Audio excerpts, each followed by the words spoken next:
ഇതിന് വലിയ മാർക്കറ്റിംഗ് സ്വപ്നത്തിൽ മാത്രം കേട്ടോ. എൻ്റെ പോളിസി എക്സ്പയർ ആയിട്ട് പുതിയൊരു പോളിസി എടുക്കാൻ വേണ്ടിയിട്ട് ഓൺലൈനിൽ ഞാൻ ചെക്ക് ചെയ്തിരുന്നു. അപ്പോൾ അവിടുന്ന് എക്സിക്യൂട്ടീവ് വിളിച്ചു തന്നെ, സാർ ടേം ഇൻഷുറൻസ് നോക്കുന്നുണ്ടായിരുന്നോ എന്ന് ചോദിച്ചു. അപ്പോൾ നമ്മൾ ഹെൽത്ത് ഇൻഷുറൻസ് ആണ് നോക്കുന്നത്, ടേം ഇൻഷുറൻസ് അല്ല. ടേം ഇൻഷുറൻസ് എന്ന് പറഞ്ഞാൽ അറിയാമല്ലോ, ക്രിട്ടിക്കൽ ഇൽനെസ് അല്ലെങ്കിൽ ഡെത്തിനൊക്കെയാണ് അവർ കവർ ചെയ്യുന്നത്.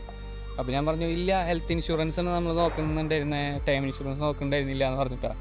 അവരിങ്ങനെ വിളിച്ചിട്ട് നമ്മളെ ഇങ്ങനെ കൺവിൻസ് ചെയ്യാൻ കേട്ടോ, ഓരോ കാര്യങ്ങൾ പറയണം, നിങ്ങളുടെ കുടുംബം സുരക്ഷിതമായിരിക്കും, അങ്ങനെയാണ് ഇങ്ങനെയുണ്ട്. നമുക്ക് ഹെൽത്ത് ഇൻഷുറൻസിന് വേണ്ടതെന്ന് പറഞ്ഞപ്പോൾ ആ കുട്ടി ഒരു കാര്യം പറഞ്ഞു കേട്ടോ, സാർ നമുക്ക് ആക്സിഡൻ്റ് ഒക്കെ ചിലപ്പോഴേ ഉണ്ടാവുള്ളൂ, പക്ഷെ എന്തായാലും സാർ മരിക്കും, അപ്പോൾ അത് നമുക്ക് ലാഭമാണ്. എന്നിട്ട് എന്ത് ചെയ്തെന്ന് വെച്ച് കഴിഞ്ഞാൽ ഞാനൊരു ടൈം ഇൻഷുറൻസും കൂടി എടുത്തു.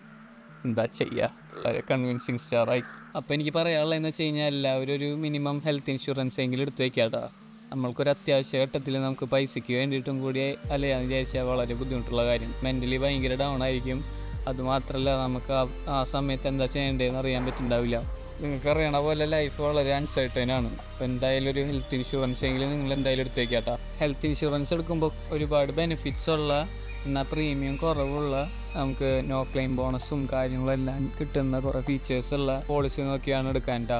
അതേപോലെ ആ കമ്പനിയുടെ ക്ലെയിം സെറ്റിൽമെൻറ്റ് റേറ്റും കൂടെ നമ്മൾ പരിഗണിക്കണം കേട്ടോ. നമ്മൾ എത്ര നേരത്തെ തുടങ്ങണോ അത്രയും നല്ലതാണ്. അപ്പോൾ ഏറ്റവും ചെറുപ്പത്തിലൊക്കെ തുടങ്ങിക്കഴിഞ്ഞാൽ വളരെ തുച്ഛമായിട്ടുള്ള പ്രീമിയത്തിൽ നമുക്ക് ഇൻഷുറൻസ് എടുക്കാം കേട്ടോ. അപ്പോൾ this is day 12 of 100 daily short videos.